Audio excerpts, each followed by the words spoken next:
नमस्कार दोस्तों, आपका अपना चैनल हिंदी जंक्शन पर स्वागत है। मैं परवेश कुमार सिन्हा आपके समक्ष उपस्थित हुआ हूं आज एक और महत्वपूर्ण टॉपिक का वीडियो लेकर। अगर आप नए हैं तो चैनल को सब्सक्राइब करके बेल आइकन को दबा दें ताकि आने वाले वीडियो का नोटिफिकेशन आपको समय से मिलता रहे और आपकी तैयारी को गति प्रदान मिलता रहे। दोस्तों, जैसा कि आप सभी को पता है कि हम लोग बिहार स्टेट पेपर 2 की तैयारी कर रहे हैं, तो उसी से संबंधित आज का एक और महत्वपूर्ण वीडियो है।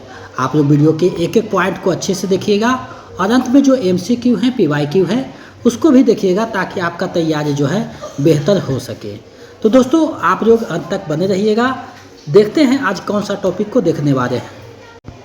तो आप देख पा रहे हैं विद्यापति, यानी आज का जो रचना है वो विद्यापति के जो 4 पद पढ़ने हैं आपको, यानी बिहार स्टेट पेपर 2 हिंदी के सिलेबस में जो लगा हुआ है विद्यापति के 4 पद, उसी को देखने वाले हैं। पहला पद है, देख देख राधा रूप अपार, जय जय भैरवी भवानी, कुंज भवन से निकसर रे, तातर सैकत बार बिंदु सम।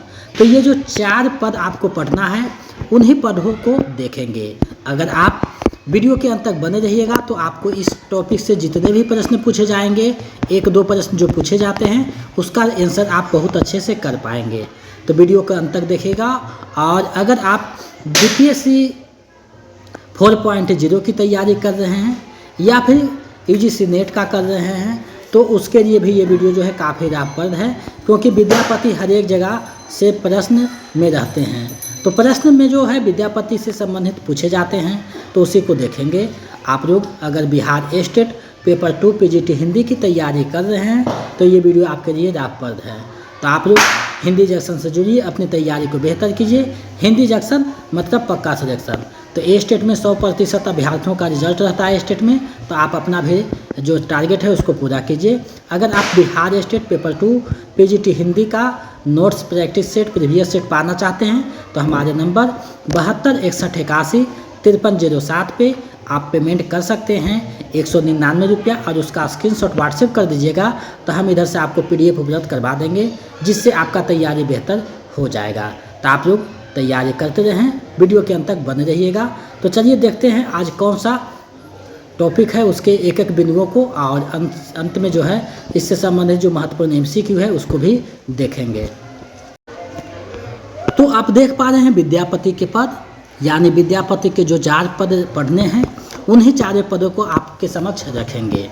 अब देखिए, उससे पहले विद्यापति के बारे में जानना जरूरी है, क्योंकि विद्यापति से संबंधित प्रश्न पूछ देता है, तो हमको विद्यापति के बारे में जानना जरूरी है। तो ये जो वीडियो बनाया गया है, चीज़ों को जो है संग्रहित किया गया है, वो एग्ज़ाम के दृष्टि से किया गया है, यानी एग्ज़ाम में जितने भी प्रश्न पूछ सकते हैं उन सारे महत्वपूर्ण बिंदुओं पे यहाँ चर्चा किया गया है। अब देखिए, होता क्या है कि यहाँ जो भी हम बताते हैं तो हूबहू तो नहीं पूछा जाता, लेकिन 1-2 शब्द हेर फेर करके प्रश्न पूछा जाता है। तो आप ये नहीं समझिए कि ज़रूरी नहीं है। तो एक एक बिंदुओं को देखते हैं। सबसे पहले विद्यापति के परिचय से संबंधित जहाँ से प्रश्न पूछ सकते हैं।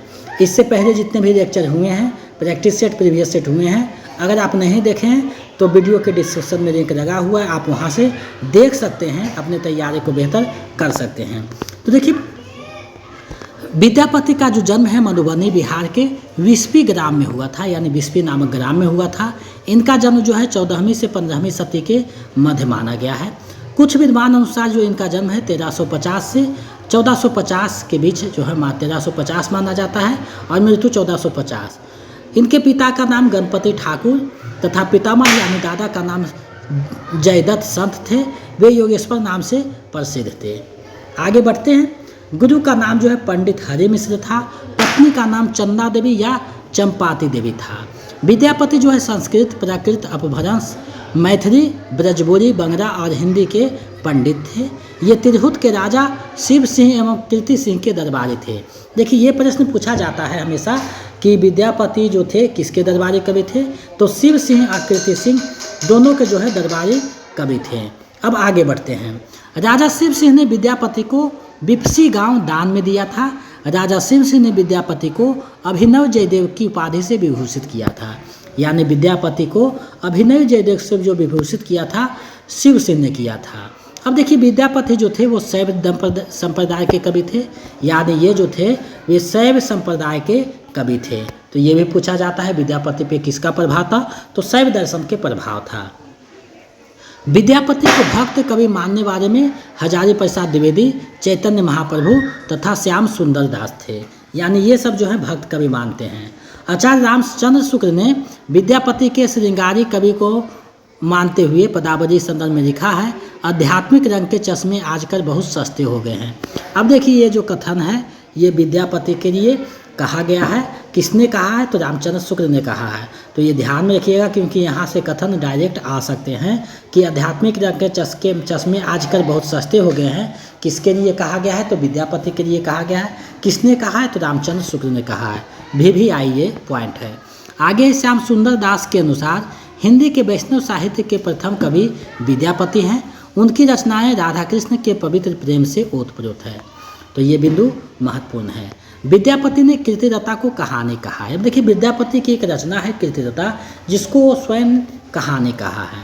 अब देखिए विद्यापति को जो है मैथिल कोकिला, अभिनय जयदेव, रेखन कवि, वह संधि के कवि, दशावधान कवि कंठार, ये सभी उपाधियों से विभूषित किया जा चुका है। अब आगे बढ़ते हैं। उनकी निम्न 14 रचनाएं मिलती है, जिसमें कीर्तिलता है, कीर्ति पताका है, गया पत्रका है, गंगा वाक्य दानवरी है, दान वाक्यावली है, दुर्गा भक्ति है, तरंगिणी है, पुरुष परीक्षा है, प्रमाण भू पुराण संग्रह है, पदावली है, परिक्रमा है, लिखनावली है, विभव सागर है, वर्ष कृत्या है और शैव सर्वसार है। तो ये महत्वपूर्ण है, जिसमें कीर्तिलता कीर्ति पताका अपभ्रंश में है, यानी अभट में मिलती है।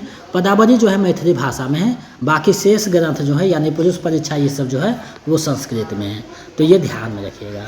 तो देखिए विद्यापति से संबंधित इतनी बातें आपको ध्यान में रखना है। जन्म कहाँ हुआ था, गुरु का नाम क्या था, उनकी रचना क्या है, किसके दरबारी कवि थे और माता पिता का नाम क्या है।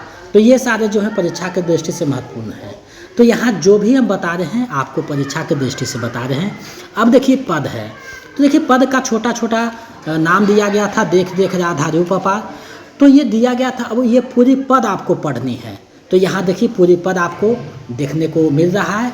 तो ये देखिए राधा वंदना है। ये पूछा जा सकता है कि देख देख राधा रूप अपार जो पद है वो क्या है, तो राधा की वंदना किया गया है। ये ध्यान में रखिएगा। अब देखिए होता क्या है कि ये बीच से पंक्ति उठा लिया जाता है, पूछ लिया जाता है इसके रचनाकार कौन है। तो आपको पूरी कविता को 2-3 बार जब तक पढ़िएगा नहीं, दिमाग में नहीं रहेगा, तो आपको ये कविता अच्छे से देखना है, यानी जितने पद हैं उसको अच्छे से देखिएगा, तभी ध्यान में रह सकता है। तो चलिए हम लोग एक एक पद को देखते हैं।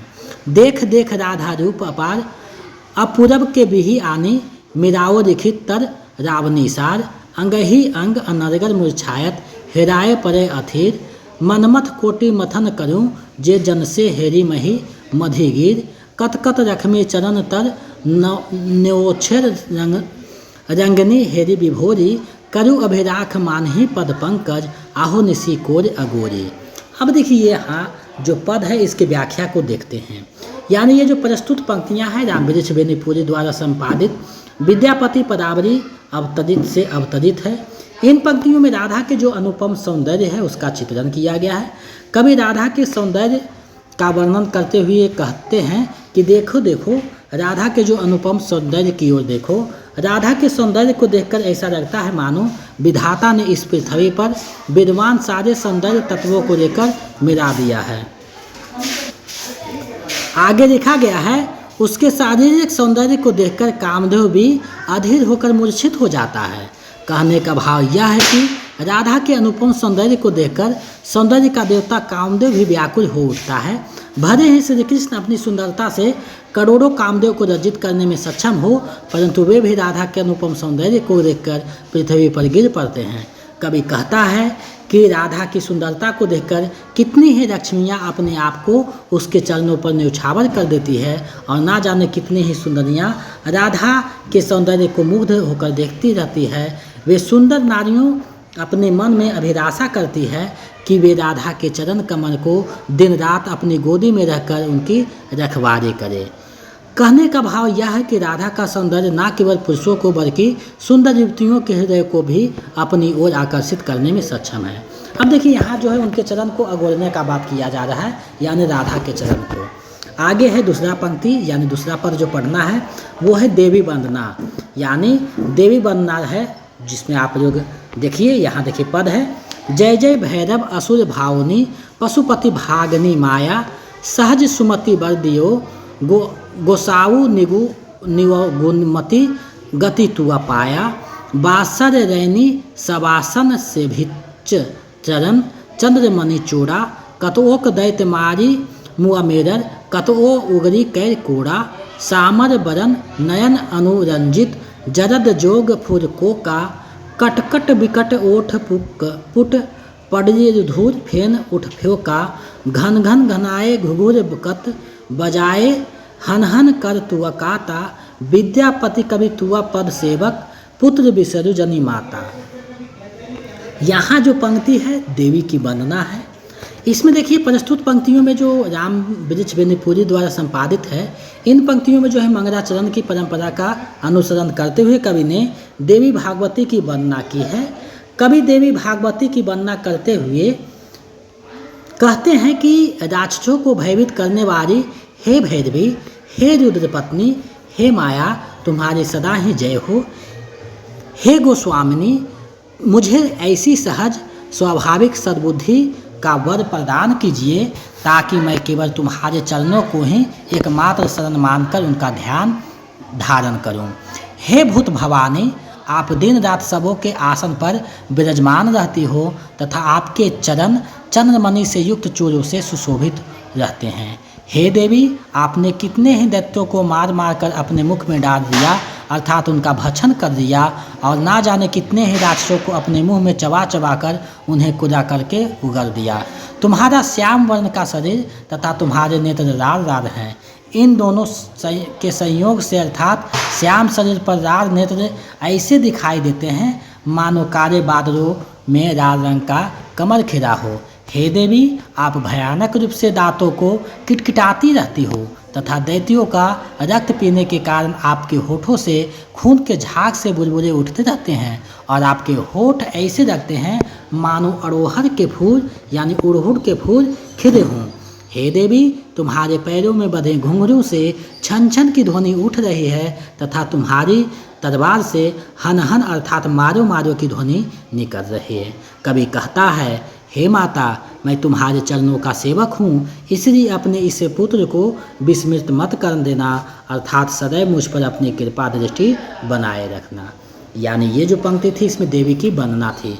अब देखिए नोक झोंक है, यानी तीसरा जो पद है उसमें नोक झोंक है, यानी राधा और कृष्ण के बीच नोक झोंक है।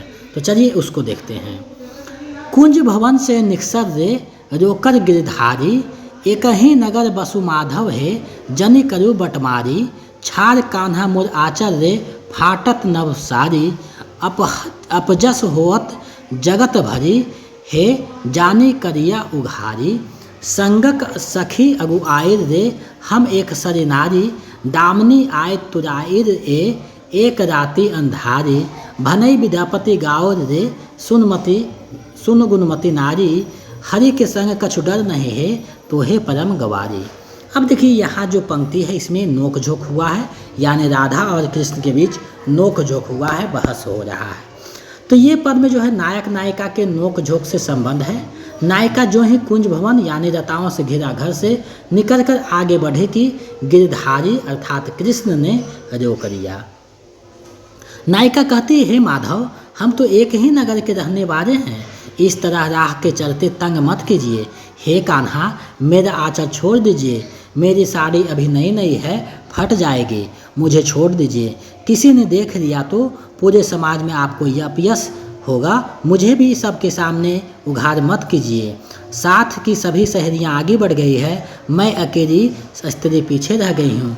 देखिए ना, एक तो रात अंधेरी है, ऊपर से बिजली यानी नामनी कौनने लगी है, अर्थात मेघ गिर आया है, बारिश की संभावना बढ़ गई है। विद्यापति कवि गाकर कहते हैं कि सुंदरी, हे गुणमती नारी, सुनो, तुम तो अज्ञानी हो, यानी गंवारी हो तो गंवारी की तरह आचरण कर रही हो, ये तो कृष्ण हैं, स्वयं हरि हैं, हरि के साथ कोई डर नहीं। अब देखिए यहाँ नोक झोंक जो किया गया है राधा और श्री कृष्ण में, तो वो पद होने के बाद जो पूरे में पद में जो है नायिका की ओर से की गई वंदनाएं मात्र दिखावे की है, वे वास्तविक वंदनाएं नहीं हैं। किसी भी उक्ति में नायिका की वास्तविक अनिच्छा नहीं है। लोकराज के प्रति उसकी चिंता भर है। कवि का चमत्कारी कौशल नायिका की उस चिंता को रेखांकित करते हुए उसकी नाम में हाँ की ध्वनि भर देता है। नायिका का कोई भी बहाना उसकी मुखर अनिच्छा और प्रत्यक्ष विरोध नहीं दिखता है। वह तो परोक्ष अपने हृदय के देवता को परिवहन करती है कि हम तो एक ही नगर के वासी हैं, ऐसा अधैर्य क्यों? इस समय कोई देख लेगा तो आपको अपयश होगा, आपकी महिमा मलिन होगी और मेरा भी भेद खुल जाएगा, मैं आपको उघार हो जाऊंगी। उल्लेखनीय है कि यह उघार होना नायिका का नग्न होना नहीं है, नायक के प्रति उसकी अनुरक्ति का भेद खुल जाता है। संग की साखियों को आगे निकल जाने से, अंधेरी रात होने से, मेघ घिर आने और बिजली कौने की चिंता भी नेपथ्य की उसी भावना का संकेत है कि हे गिरधारी, अभी मुझे रोकोगे तो मैं अपनी सखियों और परिवारजनों की नज़रों से उघार हो जाऊंगा, इसलिए मुझे अभी जाने दीजिए। तो ये देखिए तीसरा पद था जिसमें नोक झोंक हुआ है और श्री कृष्ण को जो है राधा दोनों में नोक झोंक है। अब देखिए आगे है पंक्ति, चौथा पद जो पढ़ना है। तातर सैकत बड़ी बिंदु सम सुतमित रमणी समाज, तोहे बिसरी मन ताहे समर पिनु, अब मझु हो कौन काज। माधव हम परिणाम निराशा, तुहु जगतारन दीन दनाम दयामय, आते तुहर बिसा पासा। आधा जन्म हम नींद गवायु, जरा शिशु कत दिल गेरा, निधुबन रमनी भस रंग मातुन, तोहे भजब कुन बेरा। कत चतुरानन भरे भरे जाओत, ना तू आदि अफसाना, तोहे जन्म पुन तोहे समाओत, सागर रहरि समाना। भनई विद्यापति शेष समन सभय, तू बिनु नहीं गति नहीं आरा। आदि अनादि नाथ कहोरो सी, उब तारन भार तुहारा। अब देखिए यहाँ व्याख्या देखते हैं, इस पद जो पंक्ति है पद है उसका व्याख्या क्या है। तो देखिए यह पद विद्यापति के जीवन के अंतिम क्षणों में लिखा गया प्रतीत होता है, जब वे सारे उमंग उत्साह राग विराग सुख सौरभ सारी आसक्तियों पार कर जीवन की समस्त व्यथाओं दुख दुविधाओं से निपट कर तटस्थ हुए और जीवन का रेखा जोखा करने बैठे। संभवतः तभी उसको ऐसा भाव आया। उस रेखा जोखा में कवि जो है भगवान श्री कृष्ण से कहते हैं कि हे माधव, सारे सरोकार निरर्थक साबित हुए हैं। पुत्र मित्र पत्नी कुटुंब समाज सारे के सारे संबंध तपते हुए रेत पर पानी की बूंद साबित हुए हैं, गिरते ही विलुप्त हो गए, सब निरर्थक विफल हुआ। मुझे यह बड़ी घोर हुई है कि मैं तुम्हारी महिमा का से निरपेक्ष होकर उन सब बंधनों में उलझा रहा, खुद को उनके माया मोह में समर्पित कर दिया। अब मेरा क्या होगा? जीवन के अंतिम क्षणों में हे माधव, अब तो मुझे निराशा ही निराशा दिख रही है। हे दयामयी, अब मुझे केवल तुम्हारे ही आशा है। तुम पूरे जगत के तारनहार हो, दिन दुखियों के लिए दयालु हो। मुझे अब बस तुम पर ही विश्वास है। जीवन का आधा भाग तो मैंने नींद में गवा दिया है। बुढ़ापा और बालापन में बहुत समय खप गया। आमोद प्रमोद स्त्रियों के संग रंग भस में उन्नत जवानी बीत गई। अब तुम्हारे भजन अर्चन हेतु मेरे पास समय ही कितना रह गया है। हे माधव, कितने हैं इस अवतार रे यह हो कत चतुरानन मरी व्यावत का अर्थ है। यहाँ भी यह भी हो सकता है कि क्योंकि चतुरानन का अर्थ होता है जहाँ मुँहों वादा हिंदू सनातन धर्म यानी संप्रदाय में इस शब्द का रूढ़ अर्थ है ब्रह्मा, और ब्रह्मा एक ही है, वे कई नहीं होंगे। इसलिए यहाँ उनके अवतारों की बात होगी और अवतार की विभिन्नता केवल विष्णु के लिए मानी गई है। तो उसमें कहते हैं कि तुम्हारा कोई आदि अंत नहीं है, सब कुछ तुमसे ही उत्पन्न होकर समुद्र की लहर की तरह तुम में ही समा जाते हैं। विद्यापति कहते हैं कि मेरे जीवन के इन अंतिम क्षणों के बचे खुचे भय का शमन तुम ही कर सकते हो। तुम्हारे बिना मेरा और कोई सहारा नहीं है। तुम तो आदि अनादि सबके मालिक यानी नाथ कहलाते हो। तुम्हारे हिस्से में तो पूरे संसार का बेड़ा पार लगाने का भार है। तो देखिए ये चारों जो पंक्ति पद आपको पढ़ने थे, तो एक एक पंक्तियों को मैंने आपके समक्ष रखा है और मुझे पूरा विश्वास है कि आपको समझ में आया होगा। तो कोई भी पीडीएफ है, कोई भी क्लास है, उसको 3-4 बार आप जब तक नहीं देखते हैं चीज़ें समझ में नहीं आता है। अब हम लोग आगे बढ़ते हैं, इसके जो MCQ हैं, PYQ हैं 20, उसको देखेंगे। आप लोग अंत तक बने रहिएगा। 20 MCQ में आपका कितना सही होता है कमेंट करके बताइएगा, ताकि हम समझ सकें कि आपका तैयारी बेहतर चल रहा है। देखिए पहला प्रश्न है, विद्यापति हिंदी साहित्य के किस काल के कवि हैं? तो विद्यापति हिंदी साहित्य के किस काल के कवि हैं आपको विकल्प बताना है। 4 विकल्प सामने हैं, तो इसमें जो हो जाएगा आदिकाल हो जाएगा, यानी विकल्प क सही हो जाएगा, आदिकाल के कवि हैं। आगे है, हिंदी में किसे कृष्ण गीत परंपरा का प्रवर्तक माना जाता है? तो हिंदी में जो कृष्ण गीत परंपरा का प्रवर्तक माना जाता है वो विद्यापति को माना जाता है, विकल्प ग जो है वो सही हो जाएगा। आगे है, रामचंद्र शुक्ल ने विद्यापति को कैसा कवि माना है? तो रामचंद्र शुक्ल ने विद्यापति को जो कवि माना है वो कैसा कवि माना है? तो श्रृंगारी कवि माना है, यानी विकल्प ख जो है सही हो जाएगा। आगे बढ़ते हैं, विद्यापति के पदों को किसने नागिन की रहर कहा है? तो देखिए विद्यापति के पदों को सूर्यकांत त्रिपाठी निराला ने नागिन की रहर कहा, यानी विकल्प ख जो है सही हो जाएगा। आगे बढ़ते हैं, अगले प्रश्न को देखते हैं, विद्यापति किस धर्म के कवि हैं? तो विद्यापति जो हैं वो शैव धर्म के कवि हैं, विकल्प ग सही हो जाएगा। तो इस तरीक़ा से प्रश्न पूछे जा सकते हैं। आगे है, इनमें से कौन सी रचना विद्यापति का है? तो आपको बताना है, कीर्तिरता, कीर्तिपता, पुरुष परीक्षा, तीनों रचनाएं विद्यापति का है, तो उपयुक्त में से सभी यानी विकल्प घ सही हो जाएगा। आगे बढ़ते हैं, विद्यापति के पिता का क्या नाम था? तो विद्यापति के जो पिता थे उन्हें गणपति ठाकुर नाम रहता है, विकल्प क सही हो जाएगा। मैथिल कोकिला किसे कहा जाता है? तो मैथिल कोकिला जो कहा जाता है वो विद्यापति को कहा जाता है, यानी विकल्प क जो है सही हो जाएगा। आगे है, भनई विद्यापति गाओ रे सुनु गुणमती नारी, हरि के संग कछु डर नहीं है तो है अति परम गवारी। इस पंक्ति में जो गवारी शब्द है, गमारी शब्द है, उसका क्या अर्थ है? तो गवारी शब्द जो आया है उसका अर्थ है अज्ञानी, यानी विकल्प ख जो है सही हो जाएगा। आगे है, विद्यापति के गुरु कौन थे? तो देखिए पंडित हरि मिश्र विद्यापति के गुरु थे, विकल्प क जो है सही हो जाएगा। आगे बढ़ते हैं, आध्यात्मिक रंग के चश्मे आजकल बहुत सस्ते हो गए हैं, विद्यापति के संदर्भ में उक्त कथन किसका है? तो देखिए विद्यापति के संदर्भ में ये जो कथन है वो रामचंद्र शुक्ल का है, विकल्प घ सही हो जाएगा। आगे बढ़ते हैं, कुछ प्रश्न और है, विद्यापति की पदावली किस भाषा में रचित है? तो विद्यापति की जो पदावली है वो मैथिली भाषा में लिखी गई है, विकल्प ग सही हो जाएगा। आगे है, विद्यापति पदावली के संपादक कौन हैं? तो ये जो विद्यापति पदावली है जिससे पद दिया गया है उसके संपादक रामवृक्ष बेनीपुरी जी हैं, यानी विकल्प ग सही हो जाएगा। आगे है, देख देख राधा रूप अपार, अपूरब के बिही आनी, मियावर रखिती तर रावनी सार। उपयुक्त पंक्ति के रचयिता कौन हैं? तो देखिए ये जो पंक्ति है इसके रचयिता विद्यापति जी हैं, यानी विकल्प ग सही हो जाएगा। आगे है, विद्यापति ने अपनी किस रचना को कहानी कहा है? तो कहानी कहा है, उनकी रचना कौन है? तो विकल्प ख हो जाएगा, यानी कीर्तिरता को कहानी कहा है, विकल्प ख सही हो जाएगा। आगे है, सूरदास की गोपियों की विशेषता नहीं है। तो सूरदास की गोपियों की विशेषता क्या नहीं है आपको बताना है। तो देखिए सूरदास की जो गोपियाँ हैं तर्कशील है, कृष्ण के प्रति प्रेम भावना है, सगुण उपासक है, तीनों सही है, लेकिन निर्गुण उपासक नहीं है, विकल्प घ जो है सही हो जाएगा। आगे है, छार कान्हा मोर आचर रे फारत नवसारी, यह पंक्ति किस कवि द्वारा रचित है? तो ये जो पंक्ति है ये विद्यापति की पंक्ति है, विकल्प घ जो है सही हो जाएगा। जय जय भैरवी असुर भावनी किस प्रकार का पद है?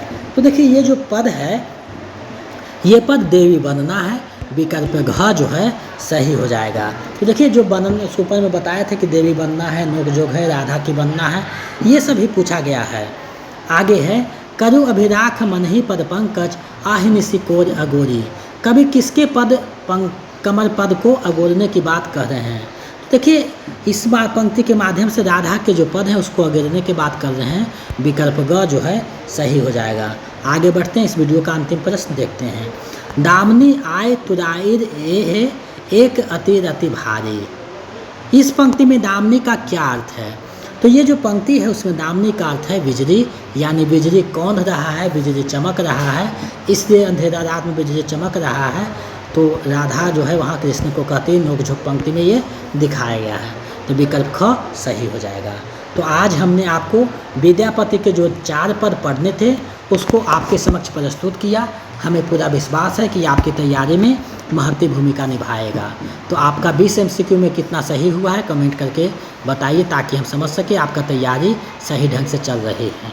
साथ ही अगर आप पिछले वीडियो नहीं देखें तो वीडियो के डिस्क्रिप्शन में लिंक है, आप देख सकते हैं। अगर आप नोट्स प्रैक्टिस सेट पाना चाहते हैं तो हमारे नंबर 72 61 81 53 07, इस पे 199 रुपया स्टेट पेपर 1 के लिए, पेपर 2 के लिए, और 149 रुपया स्टेट पेपर 1 के लिए भेज सकते हैं। और उसका जो है स्क्रीनशॉट व्हाट्सएप कर दीजिएगा, तो इधर से आपको notes practice set previous set send कर दिया जाएगा। जिसको आप अच्छे से पढ़ लेते हैं तो आपका 95% तैयारी हिंदी का हो जाएगा। तो हिंदी की संपूर्ण तैयारी स्टेट पेपर 1 का, पेपर 2 का और UPSC 4.0 का हिंदी जंक्शन चैनल पे उपलब्ध है। आप वहाँ से जुड़ करके अपनी तैयारी को बेहतर कर सकते हैं। तो अगर आप ये सब चीज़ों को रखते हैं तो अलग से कोई क्लास या प्रैक्टिस सेट बनाने की आवश्यकता नहीं है। मेरे माध्यम से आपका तैयारी हिंदी की संपूर्ण हो जाएगी। तो आप उस चैनल पे बनिए, हिंदी जंक्शन मतलब पक्का सिलेक्शन। तो आप उस चैनल से जुड़ करके अपनी तैयारी को बेहतर कीजिए, ताकि आपका जो है रिजल्ट हो सके। तो अगर आप नए हैं चैनल को सब्सक्राइब करके बेल आइकन को दबा दें, ताकि नोटिफिकेशन मिलता रहे। तो आज के लिए बस इतना ही, मिलते हैं नए वीडियो में। जय हिंद।